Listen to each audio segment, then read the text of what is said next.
student. This is me, Mohammad Waleed Anjam, and I hope all of you will be fine.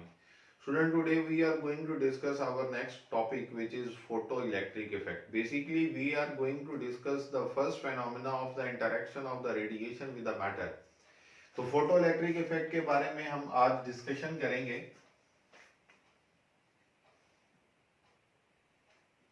Emission of electron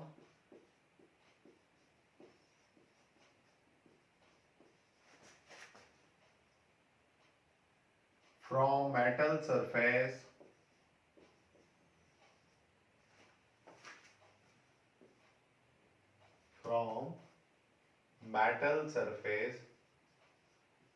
when it is exposed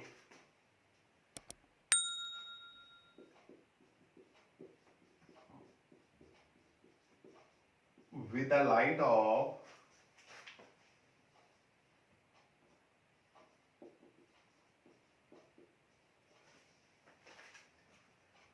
suitable frequency is called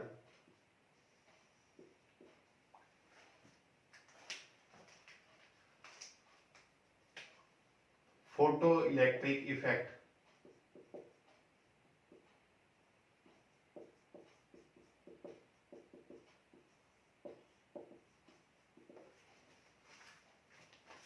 student, इसकी experimental arrangement को देख लेते हैं. Experimental arrangement में basically क्या है, हमारे पास एक ग्लास ट्यूब है जो कि इवैक्यूएटेड है, उसको हमने नाम दे दिया एक्स का. इस ग्लास ट्यूब के अंदर हमारे पास दो इलेक्ट्रोड्स हैं. एक ये सी जिसको हमने नाम दिया है, ये कनकेव्ड शेप्ड हमारे पास प्लेट है, और इसको हमने चूंकि बैटरी के नेगेटिव टर्मिनल के साथ अटैच किया है तो ये कैथोड कहलाया, जिसकी वजह से मैंने सी लिखा. और एक हमारे पास वायर शेप्ड इलेक्ट्रोड है. वायर शेप्ड इलेक्ट्रोड से मुराद कि हमारे पास जैसे ये एक बोर्ड मार्कर है, तो हम अगर इसको कंसीडर करें कि ये एक हमारे पास वायर है, तो हम ये कहते हैं कि इसको चूंकि हमने अटैच किया है किसके साथ, बैटरी के पॉजिटिव टर्मिनल के साथ, तो हम इसे एनोड का नाम दे देते हैं. जब कभी भी इस ग्लास प्लेट पर हम ये कहते हैं कि कोई इंसिडेंट लाइट की जाती है, तो हमारे पास ये जो लाइट है इसको इस कलर फिल्टर में से गुजारने के बाद जब ये यहां पर पहुंचती है, तो इस लाइट के अंदर मौजूद जो फोटॉन्स हैं, जिनकी जो एनर्जी है वो डायरेक्टली प्रोपोर्शनल है किसके, frequency of the incident light के. तो हम कहते हैं कि जब वो जाके यहां पर इसके साथ इंसिडेंट होगी तो इसकी सरफेस में से इलेक्ट्रॉन्स को बाहर निकालेगी, और उन इलेक्ट्रॉन्स को स्टूडेंट हम नाम देंगे फोटो इलेक्ट्रॉन्स. चूंकि वो जो इलेक्ट्रॉन्स हैं, मैं यहां पर सिर्फ आपको समझाने के लिए बनाने लगा हूं कि अगर वो इलेक्ट्रॉन्स बाहर निकलते हैं तो उन पर नेगेटिव चार्ज होगा, और नेगेटिव चार्ज वाले जो इलेक्ट्रॉन्स हैं स्टूडेंट, वो किसकी तरफ अट्रैक्ट होंगे, ऑटोमेटिकली वो अट्रैक्ट होंगे एनोड की तरफ, जो कि बेसिकली पॉजिटिव टर्मिनल है. और जब इसकी तरफ अट्रैक्ट होंगे तो हम कहेंगे कि इन चार्जेस का फ्लो हो रहा है, और चार्जेस के फ्लो को हम क्या नाम देते हैं, फोटो इलेक्ट्रिक इफेक्ट का नाम देंगे. क्यों? क्योंकि हमारे पास जब चार्जेस फ्लो करते हैं तो हम कहते हैं करंट फ्लो करता है, और वो करंट चूंकि हमारे पास इस लाइट के इसके ऊपर इंसिडेंट होने की वजह से फ्लो हुआ, इस वजह से उस करंट को फोटो इलेक्ट्रिक करंट कहेंगे. और जिन इलेक्ट्रॉन्स के जरिए से वो करंट फ्लो कर रहा है, उन इलेक्ट्रॉन्स को हम फोटो इलेक्ट्रॉन्स का नाम देते हैं. हम एक्सपेरिमेंटल अरेंजमेंट में ये पॉइंट लिख चुके हैं कि इवैक्यूएटेड ग्लास ट्यूब है जिसके दो इलेक्ट्रोड्स हैं. एक हमारे पास concave shaped metal plate connected with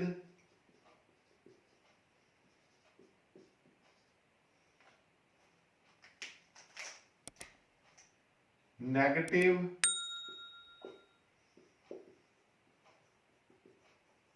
terminal battery card cathode, और इसी तरह से student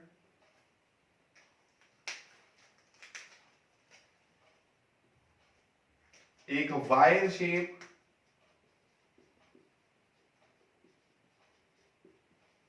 electrode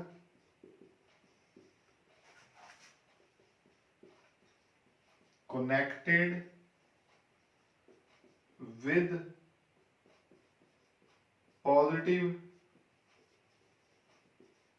terminal is called anode.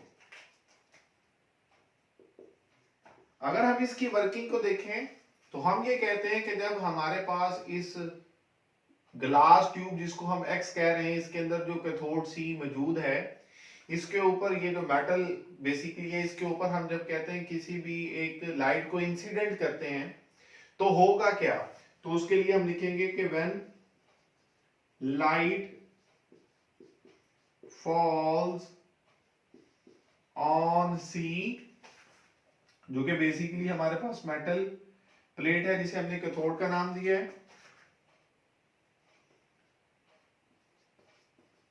Electrons are emitted।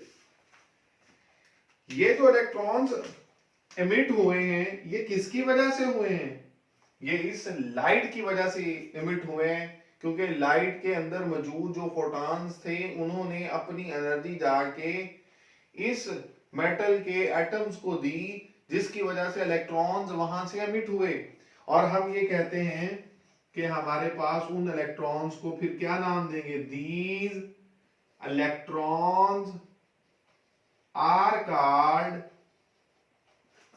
Photo electrons, और हम उन्हें कहेंगे फोटो इलेक्ट्रॉन्स। उसके बाद फिर वो ये कहता है कि वही जो इलेक्ट्रॉन है चूंकि उन पर नेगेटिव चार्ज है तो वो अट्रैक्ट किधर होंगे, एनोड की तरफ। दीज इलेक्ट्रॉन्स या photo electrons are attracted towards anode,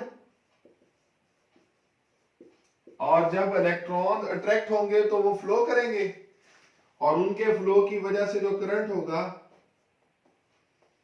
the current due to flow of photo electrons is called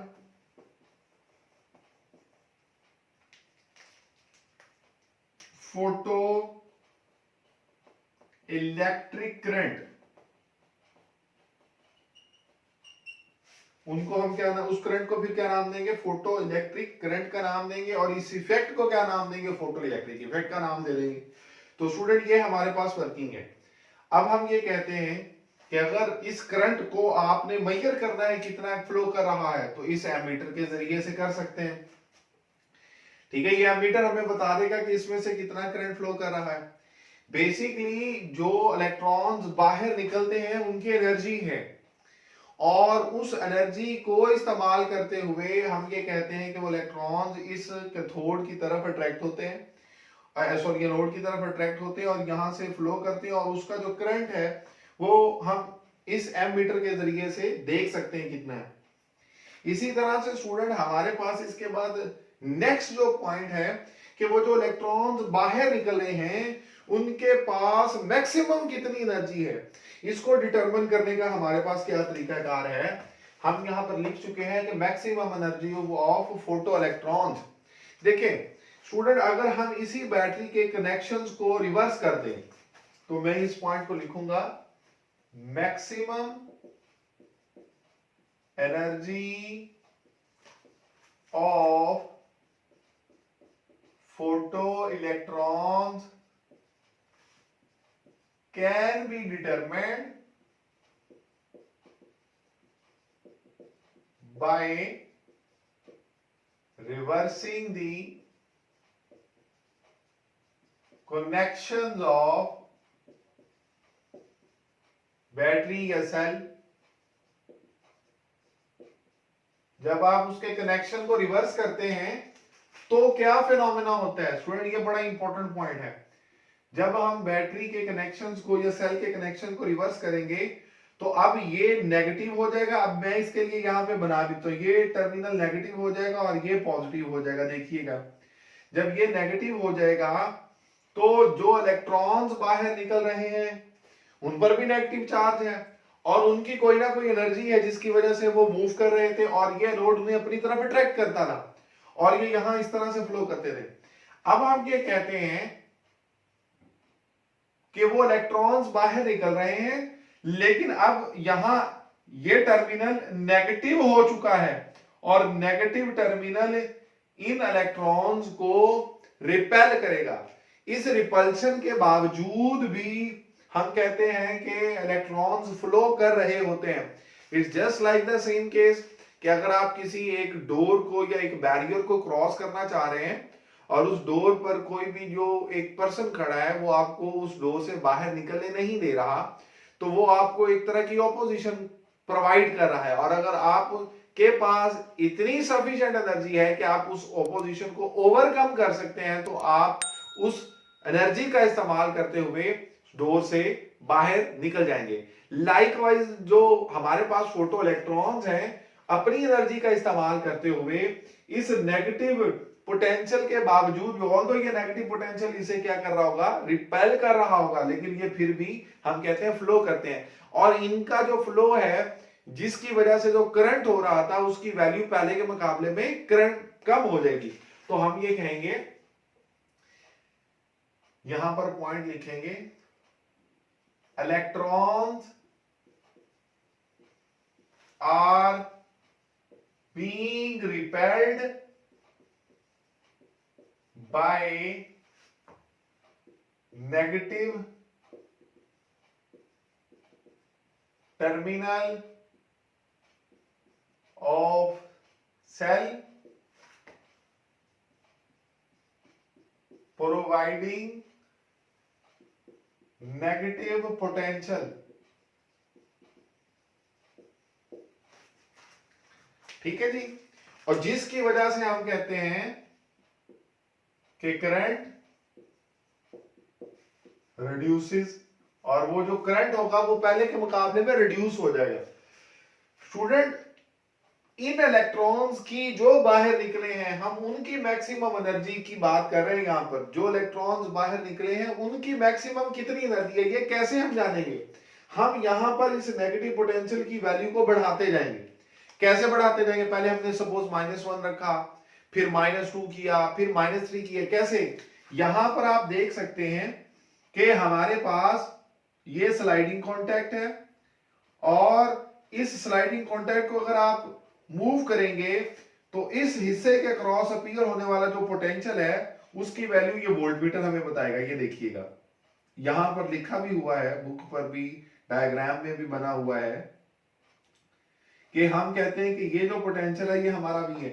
अगर आप इस पोटेंशियल की वैल्यू को -1 से -2, -2 से -3 करते जाएंगे, शायद के -1 पर करंट फ्लो कर रहा हो, -2 पर भी कर रहा हो, -3 पर भी शायद कर रहा हो, कोई एक ऐसा पोटेंशियल आएगा स्टूडेंट जहां पर इलेक्ट्रॉन्स की रिपल्शन जो ये नेगेटिव टर्मिनल उनको कर रहा होगा वो इतनी ज्यादा हो जाएगी कि अब इलेक्ट्रॉन यहां से पास नहीं करेंगे और उस सूरत में हम कहेंगे कि हमारा जो करंट है वो जीरो हो चुका है। उस पोटेंशियल को स्टूडेंट हम क्या नाम देते हैं, स्टॉपिंग पोटेंशियल का नाम देते हैं। तो ये पॉइंट हम साथ में यहां पे लिख लेते हैं, the potential, in fact the negative potential at which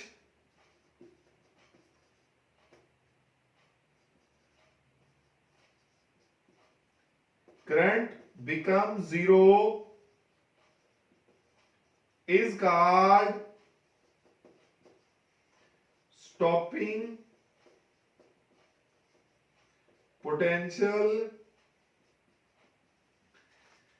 represented by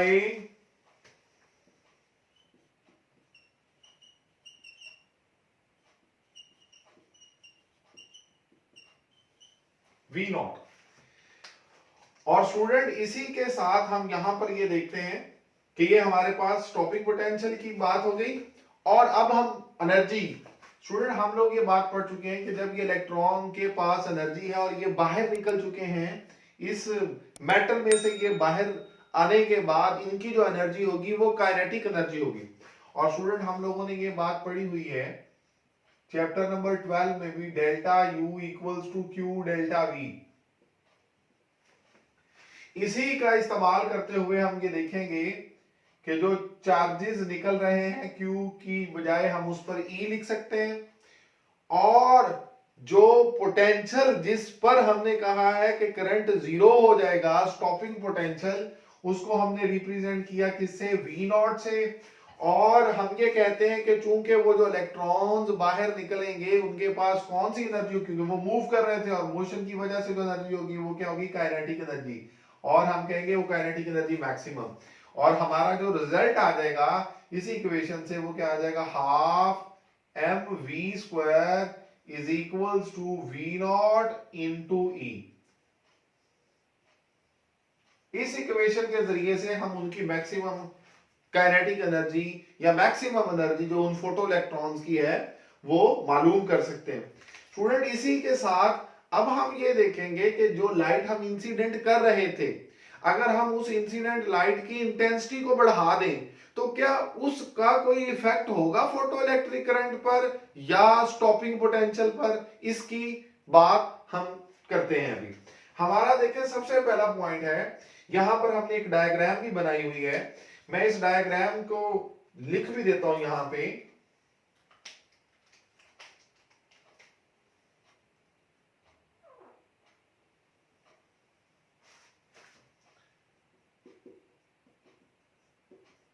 effect of intensity, intensity का क्या इफेक्ट होगा। स्टूडेंट हम सपोज करते हैं, यहां पर हम ये देखते हैं, ये हमारे पास जो हॉरिजॉन्टल एक्सिस है ये रिप्रेजेंट कर रहा है वोल्टेज एक्सिस को, और ये जो वर्टिकल एक्सिस है ये हमें रिप्रेजेंट कर रहा है फोटो इलेक्ट्रिक करंट के, जिसके लिए मैंने आईपी लिखा हुआ है, और ये पोटेंशियल के लिए। स्टूडेंट देखिएगा, जब हमारे पास ये पॉजिटिव और ये नेगेटिव होता है तो जो करंट फ्लो कर रहा होता है किसी भी पोटेंशियल पर, जब ये पोटेंशियल जीरो भी होगा, ये बड़ा इंपॉर्टेंट पॉइंट है, अगर इस पोटेंशियल की वैल्यू जीरो भी होगी तो भी जो इलेक्ट्रॉन्स बाहर निकलेंगे उनकी जो काइनेटिक एनर्जी है उसको इस्तेमाल करते हुए ये फ्लो कर रहे होंगे, और उनके फ्लो की वजह से करंट होगा। अगर मैं इस पोटेंशियल की वैल्यू को बढ़ाता जाऊं, +1 +2 +3, आप देख सकते हैं ये पॉइंट जीरो था, जीरो से अगर आप इस पोटेंशियल की वैल्यू को बढ़ा रहे हैं तो स्टूडेंट वो ये कहता है कि पोटेंशियल के बढ़ने से हमारे पास जो फोटो इलेक्ट्रिक करंट है उसकी वैल्यू में कोई इजाफा नहीं हो रहा। अगर मैं इसको कहूं कि ये 1 है, ये 2 है, ये 3 है, ये 4 है, ये 5 है, ये 6 है, तो हम ये कहेंगे कि पोटेंशियल के बढ़ने से आप देख सकते हैं कि जो फोटो इलेक्ट्रिक करंट है उसकी वैल्यू किसी भी इंटेंसिटी ऑफ द लाइट के लिए वो कहता है वो सेम है। अब यहां पर बड़ा इंपॉर्टेंट पॉइंट है कि जब हम इस पोटेंशियल की वैल्यू को बढ़ा रहे हैं तो हमारे पास ये रिजल्ट जो है, ये इंटेंसिटी, कोई भी इंटेंसिटी I1 थी, ये मैं सिर्फ I1 की बात कर रहा हूं कि जो लाइट यहां से इंसिडेंट हुई उसकी इंटेंसिटी अगर I1 थी तो उसने यहां से इलेक्ट्रॉन्स बाहर निकाले और उन इलेक्ट्रॉन्स को फोटो इलेक्ट्रॉन्स का नाम दिया, और उसकी वजह से जो करंट हुआ हम ये कहते हैं वो I1, ये उसकी हमारे पास इंटेंसिटी की वजह से करंट का जो एक तरह का ग्राफ है वो ये है। और इसी तरह से स्टूडेंट अगर हम कोई एक ऐसी लाइट यूज करें जिसकी intensity I2 which is greater than I1, और वो अगर I1 से ज्यादा होगी तो जाहिर सी बात है कि जो पहली इंटेंसिटी थी वो कम थी और अब वाली इंटेंसिटी उसकी शिद्दत ज्यादा है, और जब शिद्दत ज्यादा होगी तो वो यहां से ज्यादा नंबर ऑफ इलेक्ट्रॉन्स को बाहर निकालेगी। नंबर ऑफ इलेक्ट्रॉन्स जब यहां से जो बाहर निकल रहे हैं अगर उनकी तादाद ज्यादा होगी तो ऑब्वियस बात है कि ज्यादा चार्जेस का फ्लो जब होगा तो हम कहेंगे करंट ज्यादा है, तो ऑटोमेटिकली I2 पर हमारे पास जो करंट होगा वो I1 के मुकाबले में ज्यादा है। तो इन शॉर्ट हम ये कह रहे हैं कि intensity of the incident light के बढ़ जाने से यहां से इमिट होने वाले नंबर ऑफ इलेक्ट्रॉन्स की तादाद बढ़ी और उनका फ्लो बढ़ा, जिसकी वजह से फोटो इलेक्ट्रिक करंट बढ़ गया। और फोटो इलेक्ट्रिक करंट स्टूडेंट दोनों जगहों पर आप देख सकते हैं कि बढ़ चुका है, लेकिन सॉरी दोनों जगहों पे कह रहा हूं इंटेंसिटी के बढ़ने की वजह से बढ़ चुका है। और इसी तरह से अगर हम देखें कि अब हम नेगेटिव उसी पोटेंशियल को कम करना शुरू कर दें, रिवर्स कर दें, रिवर्स करने से क्या होगा, हमने ये पढ़ा कि रिवर्स करने से बैटरी के टर्मिनल्स को या सेल के टर्मिनल्स को करंट क्या हो जाता है, रिड्यूस हो जाता है, और एक ऐसा पोटेंशियल होता है जहां पर करंट जीरो हो जाता है, जिसको हमने स्टॉपिंग पोटेंशियल, हम -1 -2 -3 जैसे जैसे पोटेंशियल कम करते जाए, नेगेटिव में बढ़ाते जाएंगे, तो हमारे पास जो फोटो इलेक्ट्रिक करंट है उसकी वैल्यू क्या होती जाएगी, कम होती जाएगी।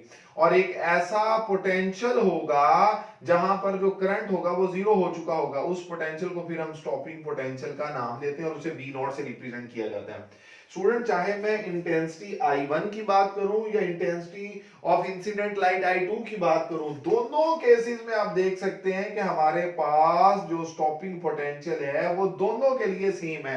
हालांकि I2 पर जो फोटो इलेक्ट्रिक करंट था वो ज्यादा था और I1 पर जो फोटो इलेक्ट्रिक करंट है वो कम था, लेकिन स्टॉपिंग पोटेंशियल दोनों के लिए क्या है, सेम है। तो यहां से हमारा जो रिजल्ट निकलता है वो रिजल्ट क्या है, अगर हम उस रिजल्ट को यहां पे लिखें तो हम ये कह सकते हैं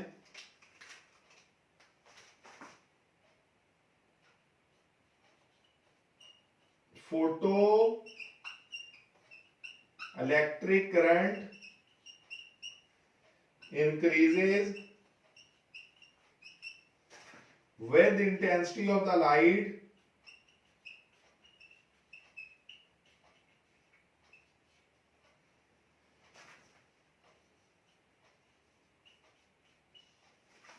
फोटो इलेक्ट्रिक करंट तो इंक्रीज होता है, लेकिन स्टॉपिंग पोटेंशियल क्या रहता है, सेम रहता है। तो ये पॉइंट यहां पे मैं लिख देता हूं, stopping potential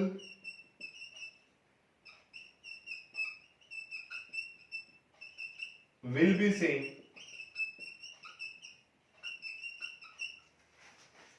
photo electric current हमारे पास इंटेंसिटी ऑफ द लाइट के बढ़ने से बढ़ रहा है, लेकिन दोनों इंटेंसिटीज के लिए स्टॉपिंग पोटेंशियल की वैल्यू क्या है, सेम है। तो ये हमारा पहले इफेक्ट का रिजल्ट है। अब अगर हम देखें कि नेक्स्ट हमारा जो इफेक्ट है, effect of frequency of the incident light. अगर हम इंसिडेंट लाइट की फ्रीक्वेंसी को बढ़ाते हैं तो उसका फोटो इलेक्ट्रिक इफेक्ट करंट पर क्या इफेक्ट होगा। तो स्टूडेंट यहां पर हमारे पास ये कर्व हमें बनी हुई नजर आ रही है, हम देख सकते हैं कलर वही दो हैं जो कि रेड और ब्लैक हमने यहां पर इस्तेमाल किए थे पिछली डायग्राम में भी और यहां पर भी। इस केस में स्टूडेंट जो हम बेसिकली काम ये कर रहे हैं, हम दो फ्रीक्वेंसीज यूज कर रहे हैं। पहली जो लाइट हमने इंसिडेंट की थी उसकी फ्रीक्वेंसी f1 थी, उस फ्रीक्वेंसी पर इलेक्ट्रॉन्स एमिट हुए और इलेक्ट्रॉन्स के एमिट होने से एक करंट फ्लो किया, और हम ये कहते हैं कि उस करंट को हम ये कहते हैं कि उसकी वैल्यू है ये वाली, ये पॉइंट है। अब वो ये कहता है कि अगर मैं फ्रीक्वेंसी ऑफ इंसिडेंट लाइट को बढ़ा दूं, यानी कि f2 की वैल्यू को f1 से ज्यादा कर दूं, तो स्टूडेंट क्या इफेक्ट होगा। तो ये कहता है कि करंट फिर भी सेम रहेगा, यानी कि फ्रीक्वेंसी का फोटो इलेक्ट्रिक करंट पर कोई इफेक्ट नहीं हुआ, लेकिन स्टॉपिंग पोटेंशियल पर उसका इफेक्ट जरूर है। पहली हमारे पास फ्रीक्वेंसी f1 पर जो स्टॉपिंग पोटेंशियल था वो ये था -V0, और दूसरी के लिए वो ये है। तो यहां से हम ये बात देख सकते हैं कि फ्रीक्वेंसी के बढ़ जाने से स्टॉपिंग पोटेंशियल की वैल्यू जरूर चेंज होगी। क्यों चेंज होगी, सवाल यहां पर ये है। देखिए स्टूडेंट, स्टॉपिंग पोटेंशियल हमने कहा था वो पोटेंशियल जहां पर करंट फ्लो नहीं करेगा, ठीक है जी, यानी कि वो नेगेटिव पोटेंशियल इलेक्ट्रॉन्स की रिपल्शन को रिपेल करेगा, और वो रिपल्शन इतनी स्ट्रांग होगी कि कोई भी चार्ज फ्लो नहीं कर पाएगा और करंट जीरो हो जाएगा। अब हम यहां से इस बात को देख सकते हैं कि जो इलेक्ट्रॉन बाहर निकल रहा है उसकी जो फ्रीक्वेंसी है, उसकी जो एनर्जी है, इसका मतलब वो डिपेंड किस पर कर रही है, frequency of the incident light पर। तो इसके रिजल्ट को हम इस तरह से लिखेंगे,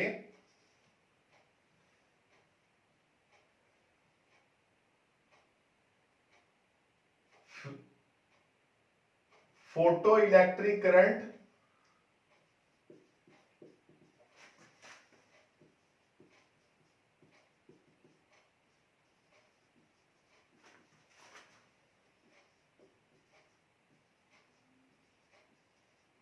will remain same,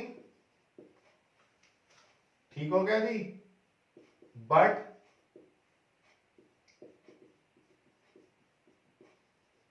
stopping potential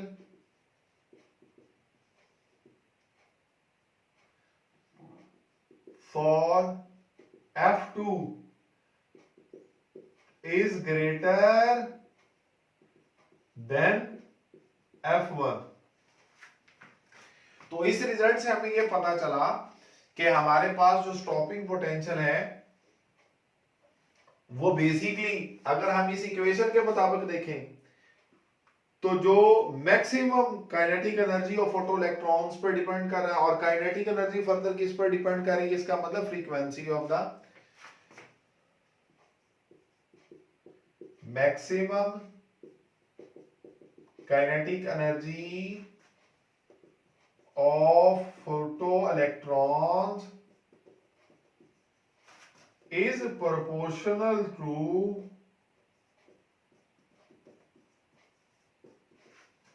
frequency of